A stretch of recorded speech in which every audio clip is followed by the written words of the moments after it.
Welcome to This Explainer. Today, we're launching a full-blown investigation into a silent crime.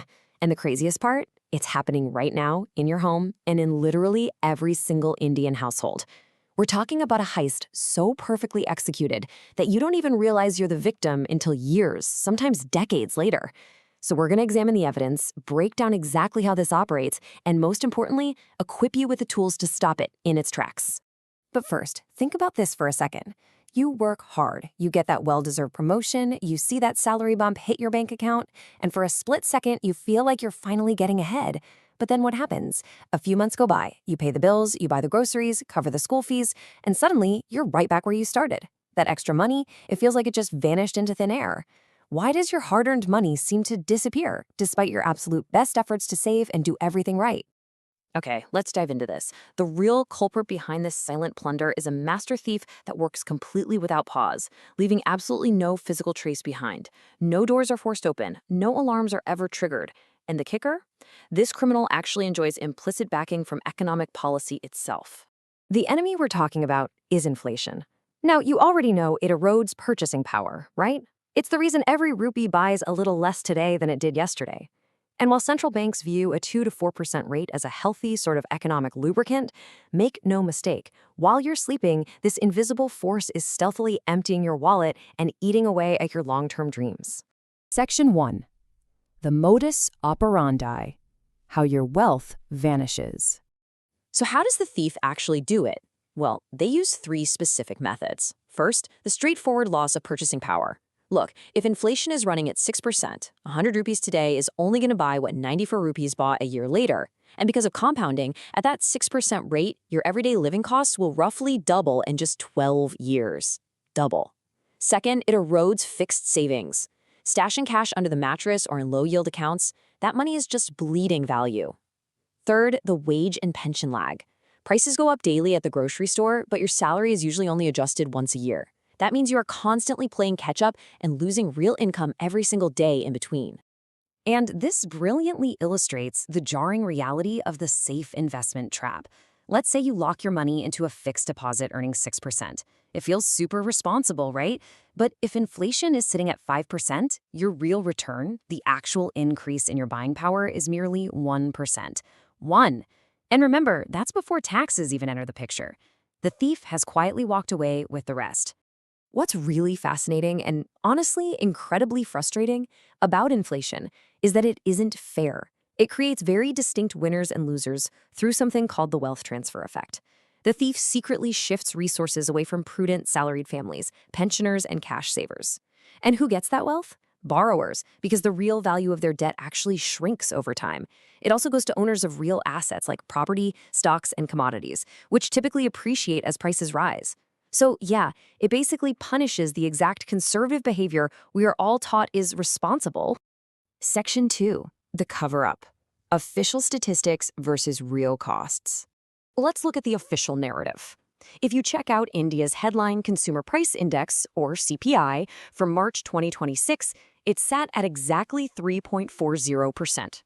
On paper, this is a beautiful number. It sits perfectly and comfortably within the Reserve Bank of India's target band of 2 to 6%. It tells a great story of an economy completely under control. But here's the catch. This headline number serves as the absolute perfect cover-up for what's actually happening to middle-class wallets. Now, what's really interesting about this slide is the sheer scale of the disconnect when it comes to our big life aspirations. Imagine you're diligently saving up for your child's engineering or management degree. The official education CPI hovers around a very modest 3.30%. Sounds manageable, right? But the real-world reality? Private higher education costs are actually surging by 8 to 12%, or even more every single year. Private institutions totally dominate the growth in these sectors, and their fee hikes are aggressive. The official stats are simply not capturing the reality you're living in. And the story gets even more alarming when we look at healthcare. The official CPI for health suggests inflation there is virtually non-existent, tracking at a tiny 1.75%. But anyone who has ever paid a bill at a private hospital knows this is a total illusion. The reality of private medical care, which, let's face it, is what most middle-class families rely on for serious issues, sees inflation running at a staggering 11 to 14% annually. This is driven by advanced treatments, expensive equipment, and out-of-pocket expenses that place a massively heavy hidden burden on families. And hey, it's not just the big-ticket items like college degrees and hospital stays either. Look at your daily essentials. Fast-moving consumer goods, the stuff in your pantry and your bathroom, they're quietly devouring your salary gains too. Companies are constantly facing pressure from packaging and crude-linked input costs. And what do? They pass those costs directly on to us, the consumers, quietly implementing steady 3 to 5% price hikes year after year. It really is death by a thousand cuts. So if you've been feeling frustrated lately, the data entirely validates it. What 1 lakh rupees covered just a decade ago now demands substantially more money just to maintain the exact same quality of life. This compounding tax causes a massive, sweeping erosion of your living standards over time. You're essentially running on a treadmill that keeps slowly speeding up, while the official statistics are patting you on the back telling you you're just taking a leisurely stroll in the park. Section 3. The defense strategy, securing your perimeter. Time to fight back. So, the crucial point is this. You absolutely have to change how you view your money. On one side, we have idle money, cash just sitting around or low-yield deposits. This is sitting duck money. It's practically sending an invitation for inflation to come and steal it.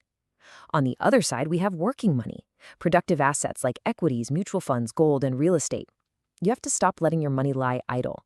You need to draft it into the army and put it to work for you. Let's break down the optimal arsenal you need for long-term growth to achieve real positive returns that actually beat inflation. Historically in India, equities and mutual funds have been the absolute best performers, offering a compound annual growth rate of roughly 12% or more. Why? Because solid companies can pass their increased costs on to consumers, which shields their profits and your investment from inflation. You should also be considering real assets like sovereign gold bonds or real estate for added protection. And the absolute best way to deploy all this? Diversified Systematic Investment Plans, or SIPs. They let you use rupee cost averaging to navigate all those stressful market highs and lows smoothly. Let's move to and see how this builds your defense even further. Your investment portfolio isn't your only weapon. You are. You must invest in your own human capital. By upgrading your skills, pushing for career advancement, or building up side businesses, you ensure that your personal income grows faster than the prices around you. An expanding, highly demanded skill set is literally one of the most powerful, inflation-proof assets you can possibly own. Finally, securing your perimeter requires strict, ongoing discipline. You need smart financial habits. Minimize that low-yield cash you keep on hand. Stick to just your emergency fund. Viciously control and pay down high-interest debt, because while inflation might help fixed-rate borrowers, high-interest consumer debt will easily outpace any of those inflation benefits. Budget strictly so you know exactly where your resources are going every month, and review your portfolio regularly to make sure it's actually outpacing your real cost of living. Inflation strikes without warning, and it certainly doesn't need your permission to steal. It completely relies on your complacency. So I leave you with this. Now that you're armed with the knowledge of exactly how this master thief operates and the real-world strategies required to stop it, what is your next move going to be? Will you let the invisible thief continue to slowly steal your family's future, or will you take immediate financial action and make every single rupee fight back? The choice and your future wealth is entirely in your hands. Thanks for joining me on this explainer.